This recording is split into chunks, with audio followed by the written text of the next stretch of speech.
বিসমিল্লাহির রহমানির রহিম। আজকের অনুষ্ঠানের উপস্থিত সভাপতি,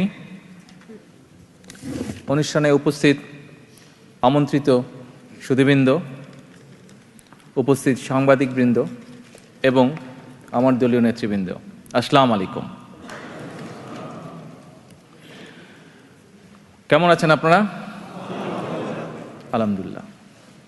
প্রথমেই আজকের এই অনুষ্ঠান আয়োজন করার জন্য আমি আমার পক্ষ থেকে যুক্তরাজ্য বিএনপিকে ধন্যবাদ জানাই। আমি গত 5 বছর যাবৎ এই দেশে আছি। 5 বছর পরে আজকে আমার সুযোগ হয়েছে এই দেশে বাংলাদেশি কমিউনিটির যারা সুধীবৃন্দ আছেন তাদের সাথে সাক্ষাতের।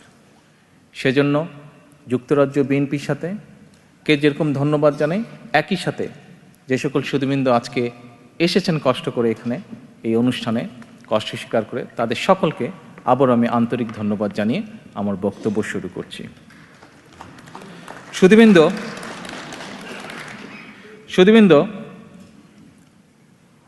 আজকে আপনারা সমাজে যে যে জায়গায় অবস্থান করছেন, আপনাদের এই অবস্থান প্রমাণ করে দেয় যে আপনাদের দীর্ঘ মেধা, পরিশ্রম এবং সততা যা সময়ের পরীক্ষায় উত্তীর্ণ। সুধীবৃন্দ, আপনাদের সামগ্রিকভাবে বা ব্যক্তিগতভাবে আপনাদের যে চিন্তা, আপনাদের যে চেতনা, আপনাদের যে ভাবনা, তা যেভাবে এই দেশের বাংলাদেশি কমিউনিটিকে প্রভাবিত করে অথবা দিক নির্দেশনা দেয় অথবা নতুন করে কিছু বুঝতে বা জানতে বা ভাবতে উৎসাহিত করে, ঠিক একইভাবে শুধু এই দেশের কমিউনিটি নয়, বরং আমি মনে করি সমগ্র বাংলাদেশ বলেন, সমগ্র বাংলাদেশি জাতিকে বলেন, একইভাবে আপনাদের চিন্তা, চেতনা, ভাবনা সকল কিছু দেশকে, জাতিকে একটি দিক নির্দেশনা দেয় বা নতুন করে ভাবতে, চিন্তা করতে শেখায়। এবং তাই আমি মনে করি যে আপনাদের দীর্ঘ জীবনের যে অভিজ্ঞতা, দীর্ঘ জীবনের যে পরিশ্রম, দীর্ঘ জীবনের যে সততা, তা দিয়ে আপনারা কোনো জিনিসকে ইমোশনালি বিচার না করে, বরঞ্চ আমি মনে করি, আমি বিশ্বাস করি আপনারা যুক্তি দিয়ে এবং সত্যের কোষ্ঠী পাথরে যাচাই করে বিচার করেন, এটি আমি মনে করি। সুধীবৃন্দ, আজকে এখানে আমরা অনেক গুরুত্বপূর্ণ বক্তব্য শুনেছি অনেক গুণী ব্যক্তির কাছ থেকে। কেউ বলেছেন দেশের অর্থনীতি নিয়ে, কেউ বলেছেন দেশের ভবিষ্যৎ অর্থনীতি এবং সমাজনীতি নিয়ে, কেউ বলেছেন দেশের রাজনীতি নিয়ে, কেউ বলেছেন দেশের আইন শৃঙ্খলা নিয়ে। কেউ তাদের অনুভূতির কথা বলেছেন, কিভাবে দেশকে তারা ভালোবাসেন, কিভাবে দেশের জন্য তারা চিন্তা করেন। সুধীবৃন্দ, একটি জিনিস আমি এখানে আমাদের মঞ্চে উপবিষ্ট যে সকল অতিথি আছেন আজকে, তাদের মধ্যে হাসনাত সাহেব একটি কথা বলে গিয়েছেন ওনার বক্তব্যে, যে ইতিহাস ইতিহাসের মতনই চলবে, ইতিহাসকে ইতিহাস দিয়েই বিচার করতে হবে। আজকে আমি আপনাদের সাথে, আপনাদের সামনে সেই জন্য ইতিহাসের কিছু বিষয় তুলে ধরতে চাই। সুধীবৃন্দ, সম্মানিত অতিথিবৃন্দ, যেহেতু আমি একজন রাজনীতিবিদ, স্বাভাবিকভাবে রাজনীতির সাথে ইতিহাসের একটি সম্পর্ক আছে। এবং এক বক্তা এখানে বলে গেছেন যে আমাদেরকে ইতিহাসটা জানতে হবে। ইতিহাসটা যদি আমরা জানি, তাহলেই কিন্তু আমরা ভবিষ্যৎ সম্পর্কে অনেক কিছু সিদ্ধান্ত, অনেক সঠিক সিদ্ধান্ত গ্রহণ করতে পারব। আমরা যদি অতীতের সঠিক ইতিহাসটা জানতে পারি, তাহলে ভবিষ্যতে সঠিক এবং বেঠিক এটির বিচার আমরা করতে পারব। কারো উপরে দোষারোপ নয়, বরঞ্চ যুক্তির খাতিরে, তর্কের খাতিরে, কোনো ইমোশন দিয়ে নয়, যুক্তি তর্ক দিয়ে আমাদেরকে কতগুলো জিনিস জানতে হবে, বুঝতে হবে। এবং শুধু জানলে এবং বুঝলে নিজেরা চলবে না, সমগ্র জাতিকে এটি জানাতে হবে। সুধীবৃন্দ, আমরা আজকে আমাদের স্বাধীনতার ৪৩ বছর পার করছি। ৪৩ বছরে আমাদের দেশে একটি রাজনৈতিক গোষ্ঠী একটি অযথা বিতর্কের সৃষ্টি করে। আমি মনে করি আমাদের বিশাল যে জনগোষ্ঠী আছে, কিছু কিছু মানুষ আছেন যারা সেই বিতর্কে বিভ্রান্ত হয়েছেন। আমি আপনাদের মাধ্যমে এবং আপনাদের সামনে সহ তাদের সকলের সামনে এই সকল বিভ্রান্তি কিছু কিছু দূর করার চেষ্টা করতে চাই। আমি যা কিছু আপনাদেরকে বলবো তা ঐতিহাসিক দলিলের ভিত্তিতে বলতে চাই।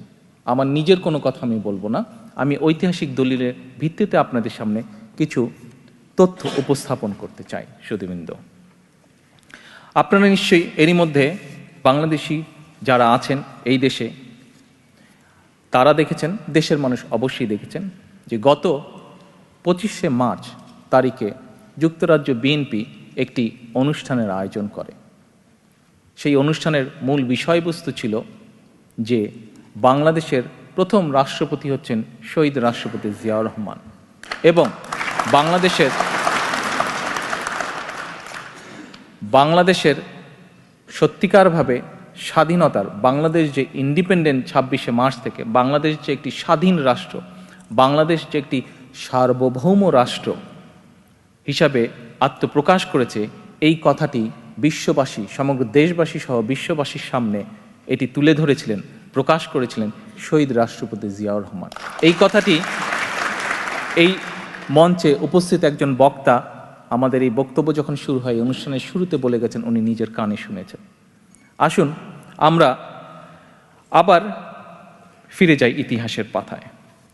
আপনারা নিশ্চয়ই খবরের পাতায় দেখেছেন, সেদিন আমার বক্তব্যে আমি অনেকগুলো কোয়েশ্চেন করেছিলাম, কোয়েশ্চেন তুলে ধরেছিলাম।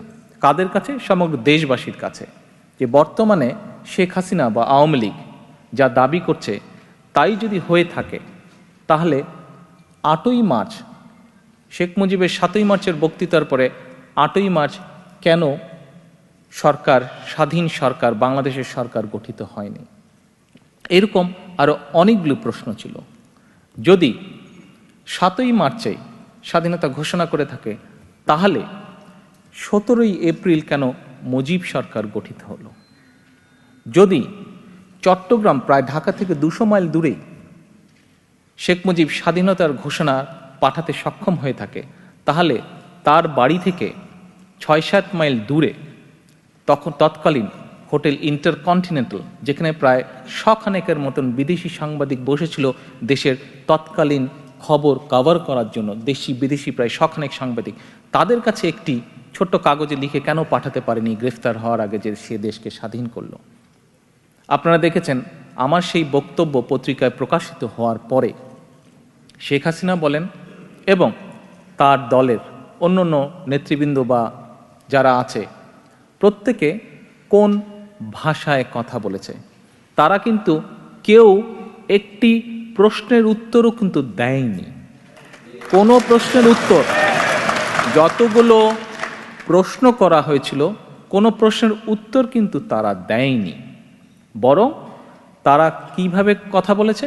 তারা বলেছে যে যারা যারা আমার এই কথাটির সাথে সাথে, পত্রিকায় আমরা সবাই দেখেছি যে আমার দেশনেত্রী বেগম খালেদা জিয়া এই কথা বলেছেন, বিএনপির আরও নেতৃবৃন্দ এই কথা বলেছেন। বিএনপির বাইরে যারা আছেন, দল করেন না কিন্তু জাতীয়তাবাদী শক্তিকে, বাংলাদেশি জাতীয়তাবাদী শক্তিকে পছন্দ করেন, এ ধরনের বহু গুণী মানুষ এই কথাগুলি বলেছেন। আমরা কি দেখলাম? দেখলাম যে আওয়ামী লীগ কীভাবে রিয়্যাক্ট করলো এই কথার। তারা গণতন্ত্রের ভাষায় রিয়্যাক্ট করেনি। সুধীবৃন্দ, আপনারা এখানে বহু মানুষ আজকে উপস্থিত আছেন যারা এই দেশে বহু বছর যাবৎ আছেন। 10, 15, 20 তারও অধিক সময় ধরে, বছরের অধিক সময় ধরে এই দেশে বসবাস করছেন। এই দেশের গণতন্ত্রের সাথে আপনারা পরিচিত। কাজেই আপনাদের জন্য, আপনারা যদি শেখ হাসিনা এবং তার দলীয় নেতৃবৃন্দের সেই রিয়াক্টিভ বক্তব্যগুলো যদি দেখে থাকেন পত্রপত্রিকায়, আপনাদের জন্য যাচাই করতে মোটেও কষ্ট হবে না যে তারা গণতান্ত্রিক ভাষায় কথা বলেছে নাকি অগণতান্ত্রিক ভাষায় কথা বলেছে। এবং শুধু আপনাদের জন্যই নয়, আজকে বাংলাদেশের মানুষের কাছেও পরিষ্কার হয়ে গেছে যে তারা গণতান্ত্রিক ভাষায় কথা বলেনি। আমি তাদের কাছে কতগুলো প্রশ্নের উত্তর চেয়েছিলাম, তাদের একজন নেতৃবৃন্দ, একজন নেতা, একটা কর্মীও একটি প্রশ্নের উত্তর দিতে পারেনি। এতে কি প্রমাণ হলো? এতে প্রমাণ হলো যে আমরা যা বলেছি তাই সঠিক বলেছি।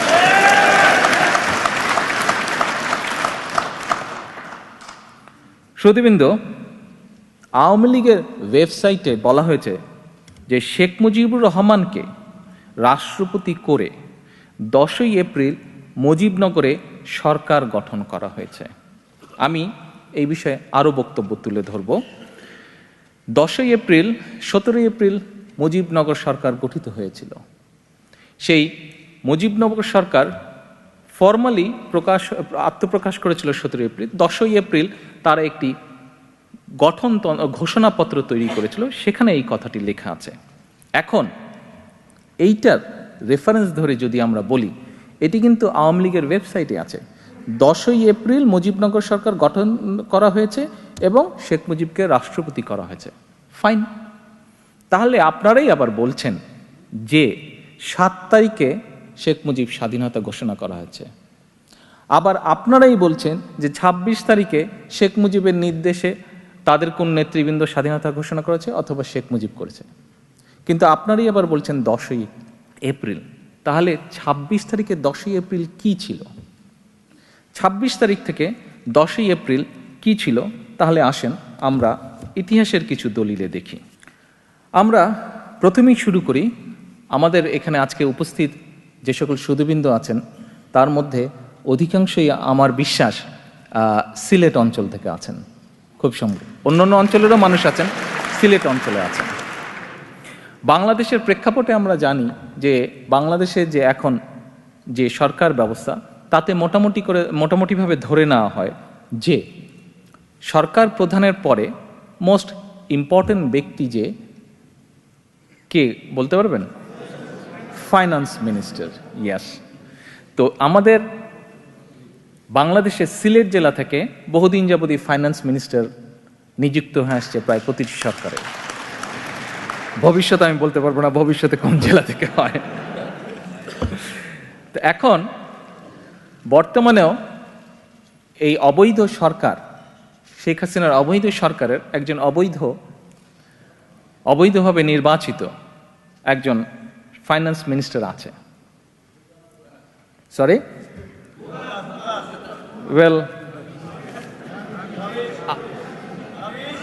আচ্ছা, রাবিশি বলেন আর ভোগাজি বলেন, এই ভদ্রলোক 27 কি 28 তারিখে, আমি 25 তারিখে যে বক্তব্য রেখেছিলাম, 27 কি 28 তারিখে ওই বক্তব্যের রিয়াকশনে উনি একটি পত্রিকা আমি দেখলাম, উনি বলেছেন যে কারো ঘোষণা টোষণায় কোনো স্বাধীনতা আসেনি, এরকম একটি কথা উনি বলেছেন।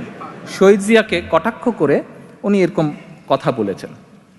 উনি একটি বই লিখেছেন, বইটি হচ্ছে Bangladesh emergency of a nation, written by A.M.A. মোহিত।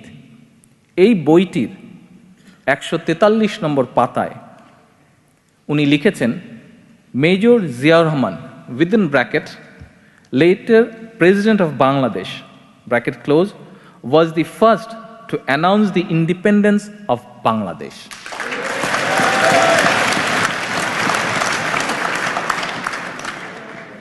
একই বইয়ের 227 নম্বর পেজে এই ভদ্রলোক আরেকটি লাইন লিখেছেন, The next evening, Major Zia announced the formitica of a provincial government under his and solicited the support of the world in the liberation of Bangladesh.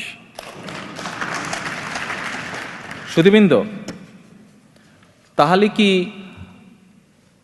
বর্তমানে অবৈধভাবে নির্বাচিত আওয়ামী লীগ সরকারের অবৈধ অর্থমন্ত্রী কি স্বীকার করে নিলেন না বাংলাদেশের প্রথম রাষ্ট্রপতি কে ছিলেন এবং কে স্বাধীনতার ঘোষণা করেছেন?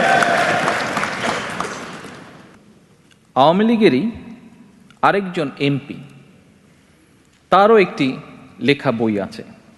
সে শুধু আওয়ামী লীগের এমপি ছিল না, পরবর্তীতে একসময় দেশ স্বাধীনের পরে শেখ মুজিব যখন সরকার পরিচালনা করেন, সেই সময় সেই ভদ্রলোককে শেখ মুজিব সেনাবাহিনীর প্রধান নিযুক্ত করেছিলেন এবং পরবর্তীকালে শেখ হাসিনা নমিনেশন দিয়ে তাকে এমপিও নির্বাচিত করিয়ে এনেছিলেন। এই ভদ্রলোকের নাম হচ্ছে retired major general K M Shafiullah.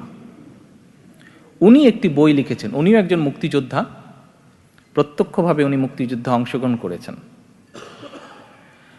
Awami লীগের রাজনীতিতে হয়তো উনি বিশ্বাস করেন, তবে উনি একজন মুক্তিযোদ্ধা। তো স্বাভাবিক, আওয়ামী লীগের রাজনীতিতে যেহেতু উনি বিশ্বাস করেন, স্বাভাবিকভাবেই উনি যেটাই বলবেন কিছুটা আওয়ামী লীগের রাজনীতি রক্ষা করেই বলার চেষ্টা করবেন। তারপরেও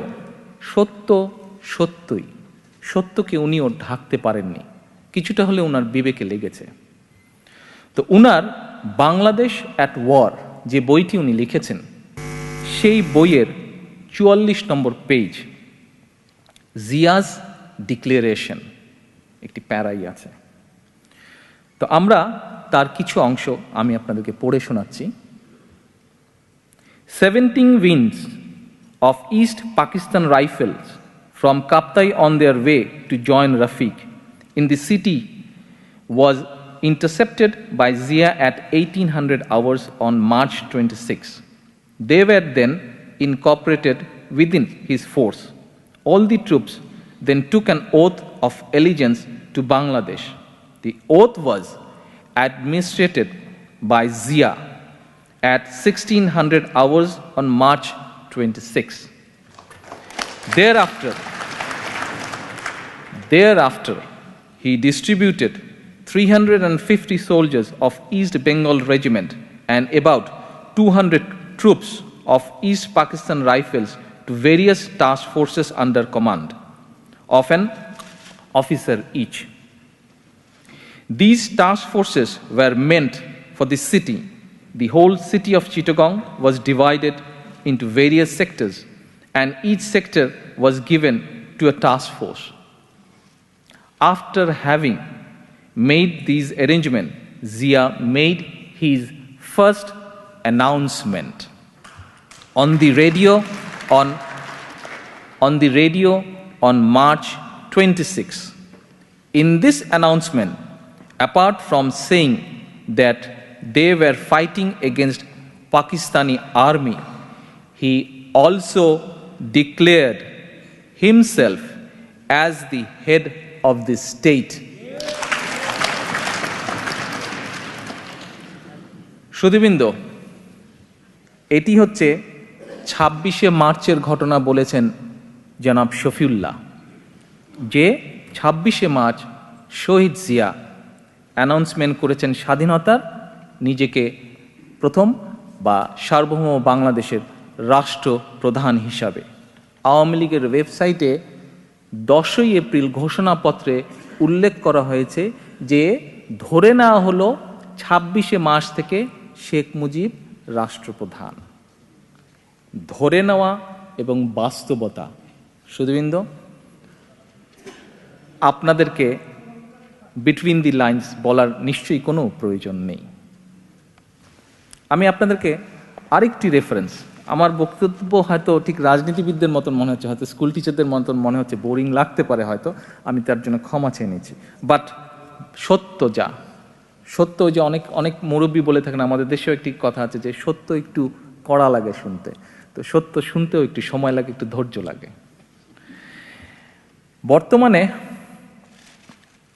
বাংলাদেশে যে অবৈধ সরকার আছে, তাদের সাথে আমাদের প্রতিবেশী একটি রাষ্ট্রের খুবই গাঢ় সম্পর্ক, সেটা কূটনীতিক বলেন, রাজনীতিক বলেন, নেম এনিথিং, তাদের সাথে সম্পর্ক খুব গাঢ়। তো সেই ভারত সরকারের একটি ওয়েবসাইট আছে, অফিসিয়াল ওয়েবসাইট, তার নাম হচ্ছে ভারত রক্ষক, www.bharat-rakhok.com। এই ভারত রক্ষকের 93 নম্বর পাতা, পেজ নাম্বার 93, এখানে কি লেখা আছে আমরা একটু দেখি। আমি আপনাদেরকে এমন কোনো কোটেশন দিচ্ছি না যাতে প্রতিপক্ষ বলে আরে ওই ভদ্রলোক তো আপনাদের রাজনীতিতে বিশ্বাস করে, আমি সেইখানে যাচ্ছি না। আমি এমন জায়গা থেকে আপনাদেরকে সত্যগুলা তুলে ধরা কোটেশন দিচ্ছি যাদের সাথে আওয়ামী লীগের রাজনীতির সম্পর্ক অথবা তাদের সাথে আওয়ামী লীগের সম্পর্ক খুব ভালো। আসুন আমরা দেখি ভারত সরকারের ওয়েবসাইট ভারত রক্ষকের 93 নম্বর পাতায় কি লিখিত আছে। The beginning of the history of an independent and sovereign Bangladesh was made when Major Zia Rahman, an officer of the 8th Battalion of EBR at Chittagong on 26 March, shortly after the military crackdown, made an electrifying broadcast on Shadhin Bangla Betar Kendro, announcing the establishment of an independent Bangladesh. He said, I, Major Zia, hereby declare that Independent People's Republic of Bangladesh has been established. I have taken the command as the temporary head of Republic. সুধীবৃন্দ, 25 তারিখের বক্তব্যের পরে আওয়ামী লীগ অনেক নেতৃবৃন্দ বলেছিল যে কোথায় শহীদ জিয়া তো কখনো ডিমান্ড করেননি বা নিজে কখনো বলেননি। আপনারা নিশ্চয়ই এই নিউজটা দেখেছেন, তাদের বক্তব্য পড়েছেন। ভারত রক্ষক এই ওয়েবসাইটে প্রমাণ হয়ে গেল শহীদ জিয়া নিজে সেদিনই বলেছিলেন যেদিন ঘোষণা দিয়েছিলেন।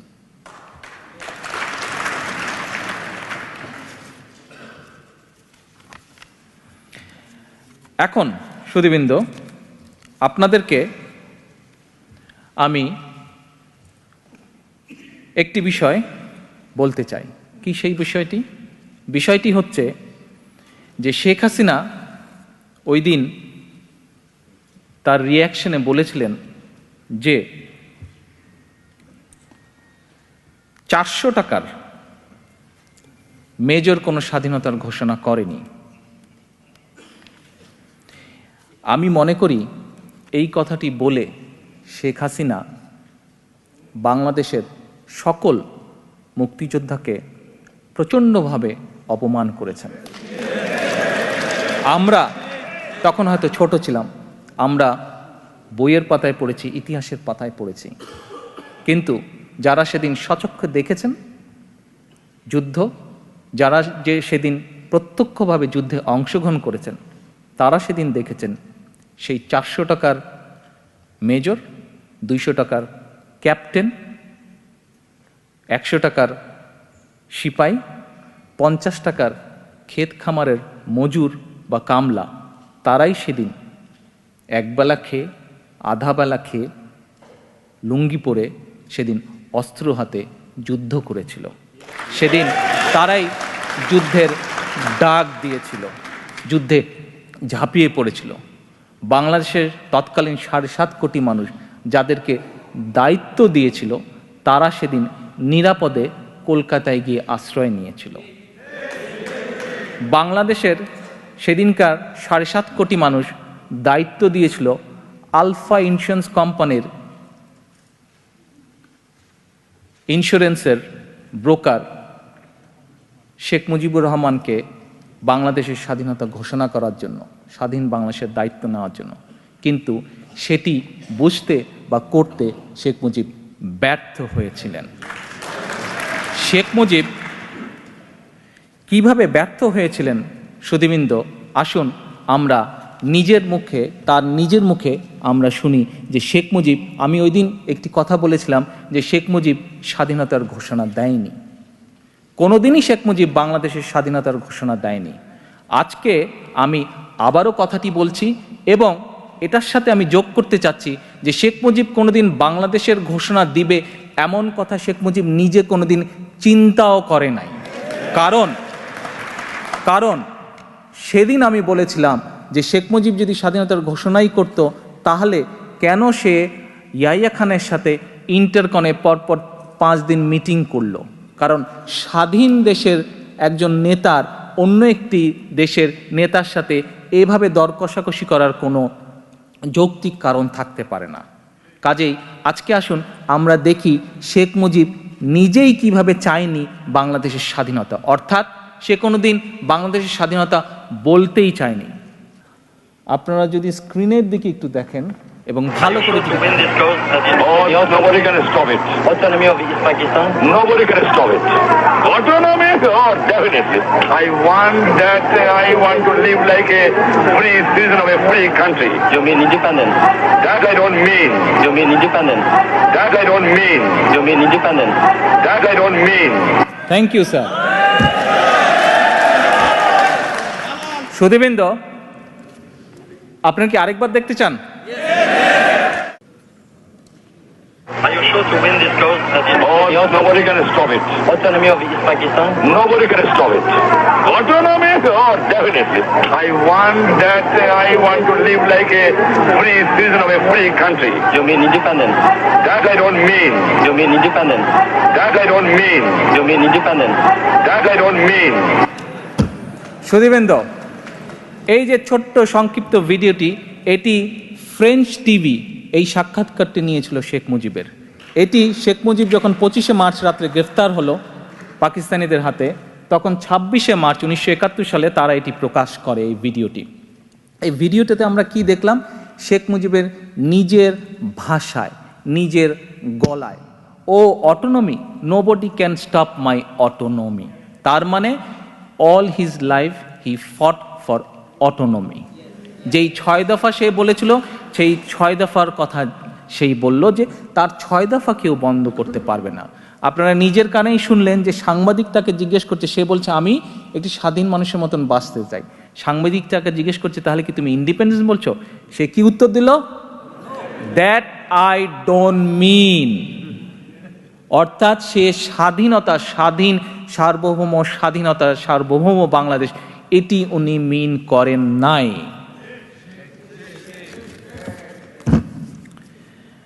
আসুন এরপরে আমি আপনাদের কাছে একটি বই থেকে কিছু কথোপকথন আপনাদেরকে আমি পড়ে শোনাতে চাই। বইটির নাম হচ্ছে মুক্তিযুদ্ধের পূর্বাপর। এই বইটি কিছুদিন আগে প্রথমা প্রকাশনা, এটা বোধহয় প্রথম আলোর কিছু একটা হবে, তারা এটি পাবলিশ করেছে।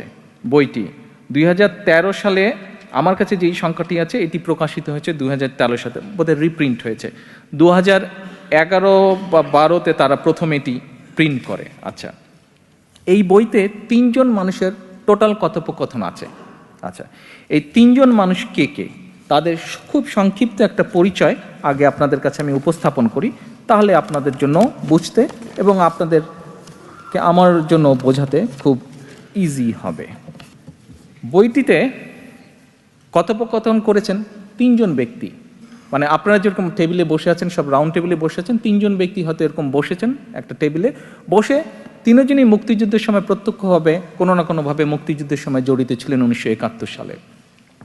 তো এক একজন এক এক সময় কথা বলেছেন এবং সেই কথোপকথন নিয়ে এই বইটি রচিত হয়েছে। কোন সেই 3 ব্যক্তি? একজন হচ্ছেন A.K. খন্দকার। A.K. খন্দকার হচ্ছে শেখ হাসিনার ক্যাবিনেটে সে মিনিস্টার ছিল, প্ল্যানিং মিনিস্টার, এবং একই সাথে এমপিও ছিল। শুধু তাই নয়, A.K. খন্দকার হচ্ছেন শেখ মুজিব যখন সরকার পরিচালনা করেছিলেন দেশ স্বাধীনের পরে, তারপরে উনি ছিলেন প্রথম এয়ার চিফ ছিলেন, বাংলাদেশের প্রথম বিমান বাহিনীর প্রধান ছিলেন। আচ্ছা, এরপরে আরেক ব্যক্তি আছেন, তিনি হচ্ছেন জনাব মাইদুল হাসান। জনাব মাইদুল হাসান মুক্তিযুদ্ধ ভিত্তিক বই মূলধারা 71-এর লেখক ছিলেন। তিনি জনাব তাজউদ্দিন আহমেদের মুজিবনগরের যে বাংলাদেশের প্রধানমন্ত্রী ছিল তার একান্ত সচিব ছিলেন এবং নিত্য সহচর ছিলেন। অবশ্যই তাজউদ্দিন আহমেদ এমন ব্যক্তিকেই তার প্রাইভেট সেক্রেটারি বানাবেন বা তার সাথে থাকবেন যে আওয়ামী লীগের রাজনীতিতে বিশ্বাস করে, তাই নয় কি? আচ্ছা, ডেফিনেটলি এ কে খন্দকার, যার কথা বললাম, প্রথমে এয়ার চিফ থাকলেও ডেফিনেটলি তার নিশ্চয়ই রাজনৈতিক বিশ্বাস আওয়ামী লীগের আদর্শে, নাহলে তো আর হাসিনা তাকে মন্ত্রীও বানায় না, এমপি নমিনেশনে দেয় না। আর আরেক ভদ্রলোক ছিলেন এসআর মির্জা, উনি পাকিস্তান এয়ারফোর্সে কর্মরত ছিলেন, retired x wing commander Mirza SR Mirza. উনিও মুজিবনগর সরকারের সময় পরিচালক ছিলেন মুক্তিযুদ্ধকালীন ইনফরমেশন অ্যান্ড পাবলিসিটি ডিপার্টমেন্টের দায়িত্বে উনি ছিলেন। ডেফিনেটলি সেও যদি একটু আওয়ামী লীগ ঘরানার লোক না হয়ে থাকে, তাকে তো আর মুজিবনগরে তারা কাজ দেবে না। আচ্ছা, এখন জনাব মাইদুল হাসান সাহেব, উনি বইটির এক জায়গায় বলছেন, বইটির 27 নম্বর পেজে উনি এক জায়গায় বলছেন, আমি পড়ে যাচ্ছি সুধীবৃন্দ, আপনারা যদি একটু ধৈর্য সহকারে শোনেন। 25শে মার্চ সন্ধ্যাবেলা প্রেসিডেন্ট ইয়াইয়া খান যখন চলে যান এদেশ থেকে, তখন একটা চরম সংকটপূর্ণ অবস্থার মতন হয়। সবাই ভাবতে থাকেন, তাহলে এখন করণীয় কি? এই সময় তাজউদ্দিন আহমেদ সহ আরও কিছু নেতা ধানমন্ডির 32 নম্বর বাড়িতে, অর্থাৎ শেখ মুজিবের বাড়িতে সমবেত ছিলেন।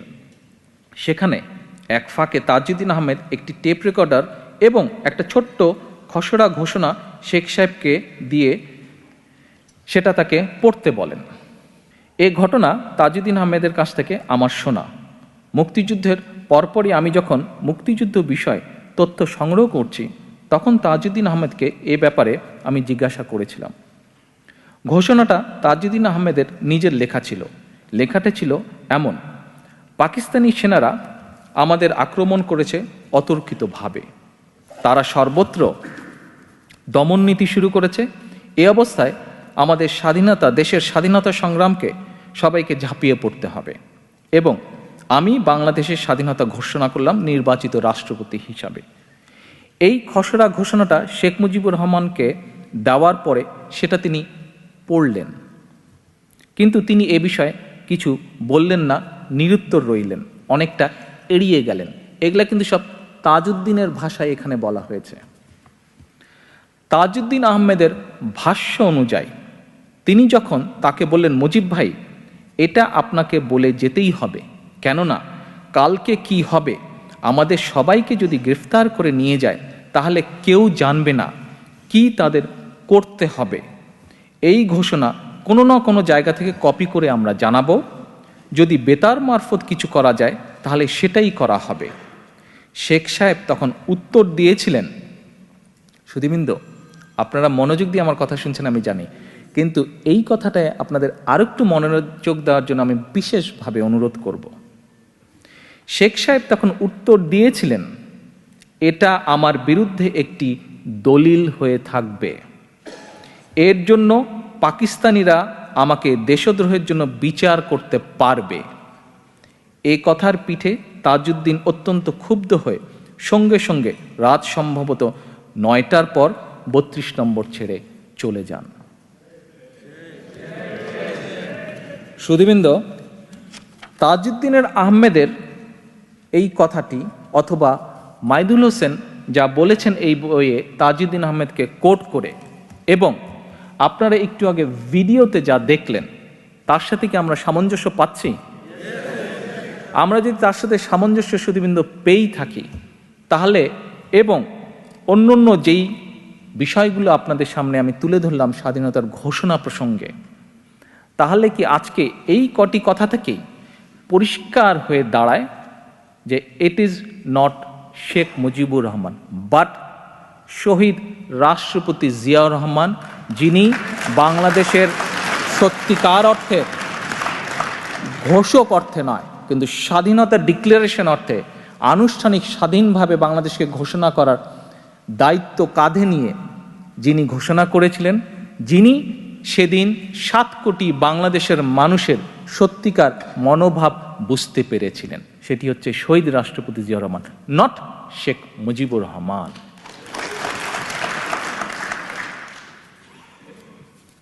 আসুন আপনাদেরকে আরেকটি ছোট্ট বিষয় আমি উপস্থাপন করতে চাই আপনাদের সামনে। সেটি হচ্ছে কি, বক্তব্যের শুরুতেই যেটি আমি বলেছিলাম একটি কথা, যে আওয়ামী লীগের ওয়েবসাইট দিয়ে 10ই এপ্রিল কোট করে তারা ওয়েবসাইটে যেটি বলেছে, কি ছিল এই কথাটা? আমরা যদি ঠিক ঘোষণাপত্র অনুযায়ী কথাটা আমরা পড়ি তাহলে কি ছিল আসেন দেখি। সেখানে লেখা ছিল অনেকগুলো লেখা, ঘোষণাপত্র তো বড় হবে, অনেকগুলো লেখা। আমি এক্স্যাক্ট একটা জায়গার মধ্যে, একটু প্রিসাইসলি আমি একটা জায়গার মধ্যে চলে আসছি। কি সেটি? এত দ্বারা দৃঢ়ভাবে ঘোষণা ও সিদ্ধান্ত করিতেছি যে সংবিধান, এটি কিন্তু 10 এপ্রিল, তখনও বাংলাদেশ স্বাধীন হয়নি, যুদ্ধ শুরু হয়ে গেছে। মুজিবনগর যে সরকার, তারা এই খসড়াটি রেডি করেছে। তখনও একটি খসড়া, এটি একটি স্বাধীনতার ঘোষণাপত্র, বাংলাদেশের সংবিধান তখনও রচিত হয়নি। সেজন্য তারা এইভাবে কথাগুলো বলছে, এত দ্বারা দৃঢ়ভাবে ঘোষণা ও সিদ্ধান্ত করিতেছি যে সংবিধান প্রণীত না হওয়া পর্যন্ত শেখ মুজিবুর রহমান প্রজাতন্ত্রের রাষ্ট্রপতি থাকিবেন এবং সৈয়দ নজরুল ইসলাম প্রজাতন্ত্রের উপরাষ্ট্রপতি থাকিবেন। আপনারা যদি খেয়াল করে থাকেন, কি বলেছে? সংবিধান রচিত না হওয়া পর্যন্ত। আচ্ছা, এটি হচ্ছে 10ই এপ্রিল 1971 সাল। শেখ মুজিবুর রহমান 16 ডিসেম্বর দেশ স্বাধীন হলো। শেখ মুজিবুর রহমান 1972 সালের 10ই জানুয়ারি বাংলাদেশে আসলেন। 12ই জানুয়ারি উনি সরকারের একটি পদ গ্রহণ করলেন। আপনাদের কি মনে আছে উনি কি পদ গ্রহণ করেছিলেন? জি, আচ্ছা। এখন আমরা যদি এই ঘোষণাটা বা এই খসড়াটা, যেটি মুজিবনগর সরকারই খসড়াটি তৈরি করেছিল, ওখানে কি আছে? সংবিধান প্রণীত না হওয়া পর্যন্ত Sheikh Mujib president, Tajuddin vice president, sorry Syed Nazrul Islam vice president থাকিবেন বলা আছে। Sheikh Mujib president, Syed Nazrul Islam vice president থাকবেন সংবিধান গঠিত না হওয়া পর্যন্ত। শেখ মুজিব আসলেন 10 তারিখে, 12 তারিখে প্রধানমন্ত্রী হয়ে গেলেন। দেশে কোনো সংবিধান নেই। সুধীবৃন্দ, আমরা কি বলতে পারি না শেখ মুজিব স্বাধীনতার ঘোষণা দেননি? শেখ মুজিব প্রমাণের ভিত্তিতে, শেখ মুজিব স্বাধীনতা ঘোষণা বলতে গেলে হয়তো চানইনি। আমরা কি এখন এটাও বলতে পারি না যে শেখ মুজিব যে এসে প্রধানমন্ত্রী হয়ে গেলেন, উনি একজন অবৈধ প্রধানমন্ত্রী ছিলেন? 72 সালে শেখ মুজিব এসে যখন প্রধানমন্ত্রী হয়ে গেলেন, আজকে তার কন্যা যেভাবে অবৈধভাবে নির্বাচিত, শেখ মুজিবও সেদিন অবৈধভাবে জোর করে প্রধানমন্ত্রী হয়ে গেলেন, যেভাবে আজকে শেখ হাসিনা জোর করে দেশের প্রধানমন্ত্রী হয়ে আছে। এরপরে আরেকটি কথা বলতে চাই আমি আপনাদের সামনে। শেখ মুজিব মুজিবনগরের খসড়ার ঘোষণা এবং বাংলাদেশের সংবিধানের প্রেক্ষাপটে বিচার করলে অবৈধ হয়ে যায় সে। আরও কিভাবে অবৈধ হয় দেখুন। আমার হাতে একটি ফটোকপি আছে। এই ফটোকপিটি হচ্ছে বাংলাদেশে একটি সাপ্তাহিক ম্যাগাজিন আছে, ম্যাগাজিনটার নামই হচ্ছে সাপ্তাহিক। ম্যাগাজিনটার নামই হচ্ছে সাপ্তাহিক। এই সাপ্তাহিক ম্যাগাজিনের একটি সংখ্যাটি হচ্ছে 28শে অক্টোবর 2010। 28শে অক্টোবর 2010। এখানে ডক্টর কামাল হোসেন, যেই কামাল হোসেন শেখ মুজিবের সাথে ওই কয় মাস পাকিস্তানের জেলে বন্দী ছিলেন। এই কামাল হোসেন শেখ সাহেব ফিরে আসার সময় একই ফ্লাইটে বাংলাদেশে শেখ সাহেবের সাথে গিয়েছিলেন। এই কামাল হোসেন পরবর্তীতে ফরেন মিনিস্টারও ছিল। এই কামাল হোসেনের নিজের মুখের সাক্ষাৎকার। কি সেই সাক্ষাৎকারটা? দেশে ফেরার জন্য উনি বলছেন, ডক্টর কামাল হোসেন এক সাক্ষাৎকারে জানিয়েছেন, সাপ্তাহিক 2010-এর 28শে অক্টোবর, ডক্টর কামাল হোসেন এক সাক্ষাৎকারে জানিয়েছেন, দেশে ফেরার জন্য মুজিব ও কামাল হোসেন পাকিস্তানি পাসপোর্ট তৈরি করেছিলেন 1972 সালের জানুয়ারি মাসে।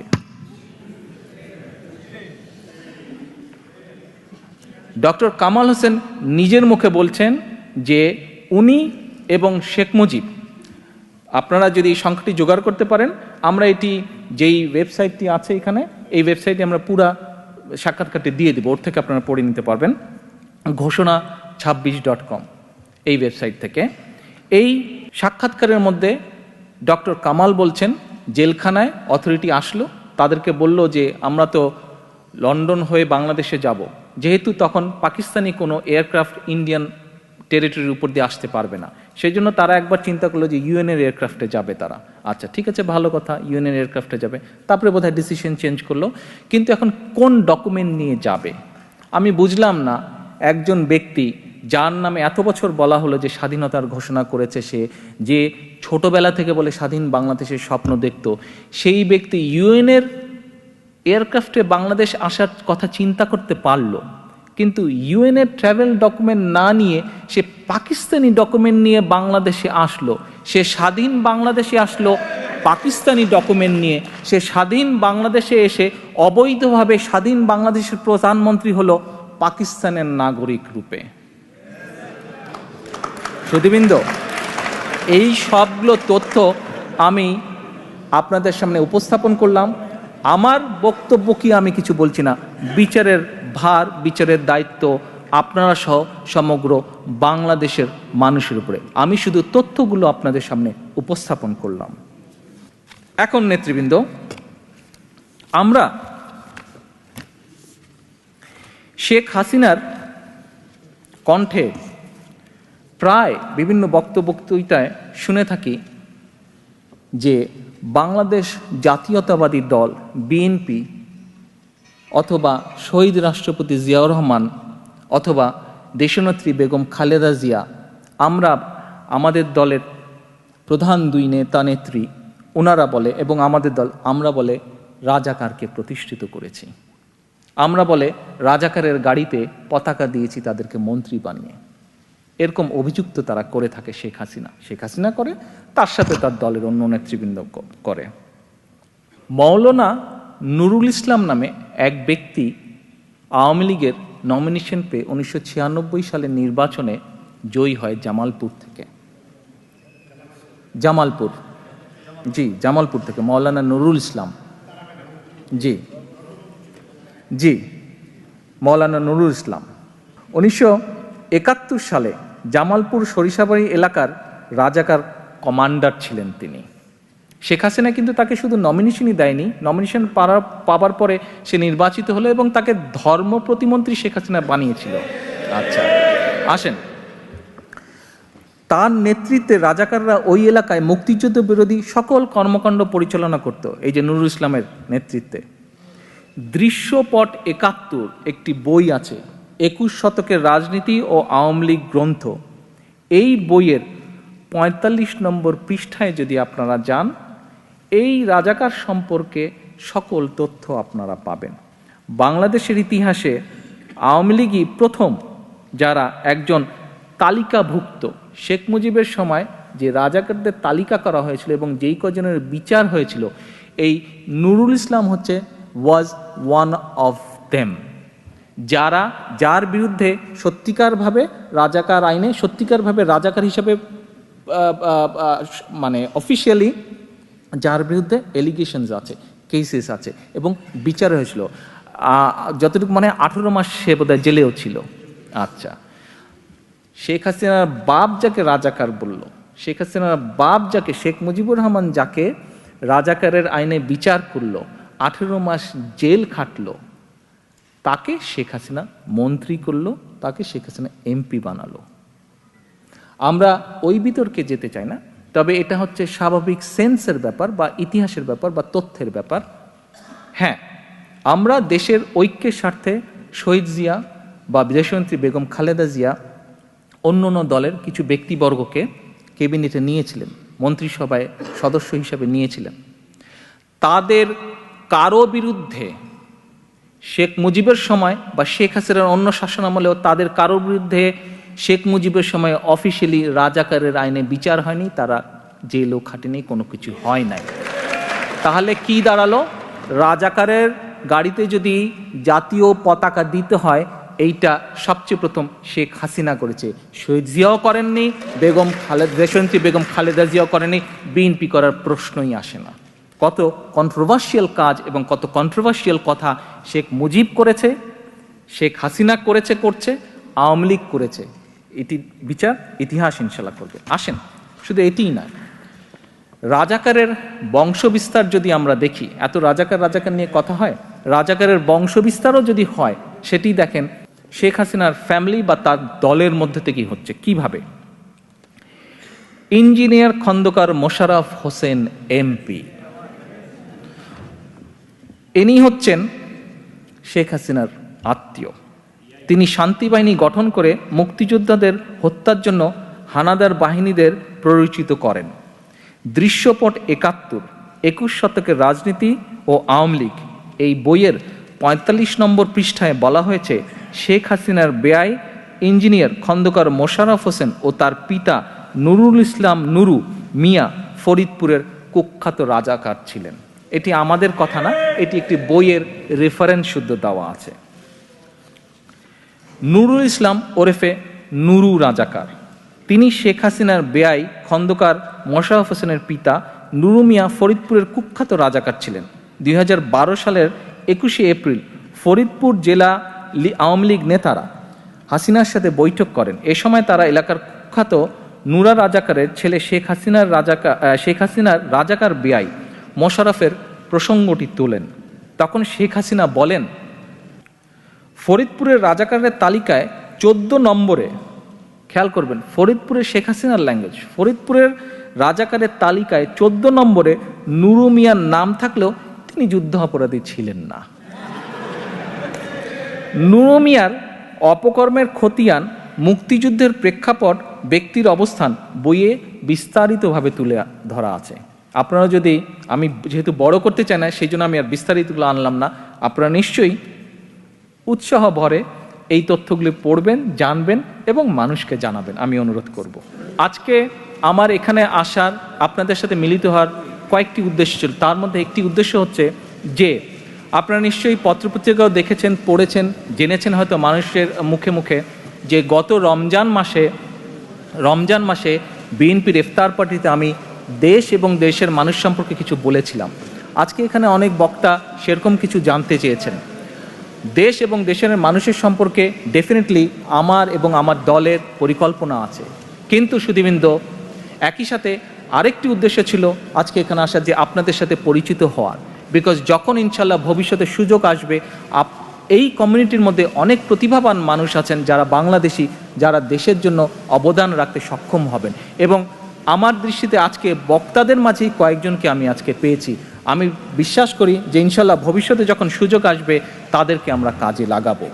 তবে সুধীবৃন্দ, আজকে মেইন যে আমার উদ্দেশ্যটা ছিল, আমি আগেই বলেছি সুধীবৃন্দ, যে আপনারা সমাজের বিবেকের মতন, আপনারা যারা আজকে এখানে এসছেন আমন্ত্রিত হয়ে, আপনারা সমাজের বিবেকের মতন, আপনাদের চিন্তা, আপনাদের চেতনা, আপনাদের ভাবনা সমাজকে সামনে এগিয়ে নিয়ে যেতে সাহায্য করে, সহায়ক করে। আপনাদের চিন্তা, আপনাদের চেতনা, আপনাদের ভাবনা সমাজকে দিক নির্দেশনা দেয়। সুধীবৃন্দ, আজকে আমি যেই তথ্য উপাত্তগুলো আপনাদের সামনে উপস্থাপন করলাম, এইগুলো যুক্তির ভিত্তিতে, এগুলি ইতিহাসের ভিত্তিতে, ঐতিহাসিক দলিলের ভিত্তিতে আপনাদের সামনে আজকে আমি উপস্থাপন করেছি। সুধীবৃন্দ, আপনাদের কাছে আমার অনুরোধ থাকবে যে এই তথ্যগুলো শুধু নিজেদের মধ্যে রাখবেন না, এই তথ্যগুলো আপনারা দেশ এবং জাতির স্বার্থে, আগামী প্রজন্মের স্বার্থে সকলের কাছে তুলে ধরবেন। একই সাথে আজকে এখানে আমার বাংলাদেশ জাতীয়তাবাদী দলের কিছু নেতা কর্মী উপস্থিত আছেন। আপনাদের উদ্দেশ্যে আমি বলবো, আপনারা আজকে সত্য জানতে পেরেছেন। আপনারা যেহেতু আজকে সত্য জানতে পেরেছেন, আপনাদেরকে এই জিনিসটি বিশ্বাস করতে হবে। কি সেটি হচ্ছে যে শহীদ রাষ্ট্রপতি জিয়াউর রহমান হচ্ছেন আপনাদের অহংকার করার মতন বিষয়, আপনাদের গর্ব করার মতন বিষয়, আপনাদের আদর্শ হিসাবে ধারণ করার মতন বিষয়। কাজেই আপনারা আপনাদের পক্ষে, আপনাদের লিমিটেশনের মধ্যে যতটুকু সম্ভব দেশের সামনে, জাতির সামনে, পরবর্তী প্রজন্মের সামনে আপনারা এই তথ্যগুলি একবার নয় বারবার তুলে ধরে শত্রুপক্ষকে দমন করা এবং আগামী প্রজন্মকে সঠিক ইতিহাস তুলে ধরে তাদেরকে শিক্ষিত করে তোলার দায়িত্ব আপনাদেরকে গ্রহণ করতে হবে। সুধীবৃন্দ, পরিশেষে আমি আপনাদের সকলকে আবারও এখানে আসার জন্য অসংখ্যভাবে ধন্যবাদ জানিয়ে এবং যুক্তরাজ্য বিএনপিকে আমি আপনাদের সাথে মিলিত হবার সুযোগ তৈরি করে দেওয়ার জন্য ধন্যবাদ জানিয়ে আমার বক্তব্য শেষ করছি। ইনশাল্লাহ আমি আশা রাখি হাসনাত সাহেব তার বক্তব্যে যেটা বলে গেছেন যে শহীদ জিয়া ছোট ছোট গ্রুপে প্রফেশনালদের সাথে বসতেন, তাদের মতামত শুনতেন। আমি চেষ্টা করব যে এইখানে যারা প্রফেশনালস আছেন যুক্তরাজ্যে, যতদিন আমি আছি চেষ্টা করব সময় সময় ছোট ছোট গ্রুপে বসে আপনাদের সাজেশনগুলো নেবার জন্য দেশ এবং জাতির স্বার্থে। আজকে আমার বক্তব্য এখানেই শেষ করছি। আল্লাহ হাফেজ। বাংলাদেশ জিন্দাবাদ।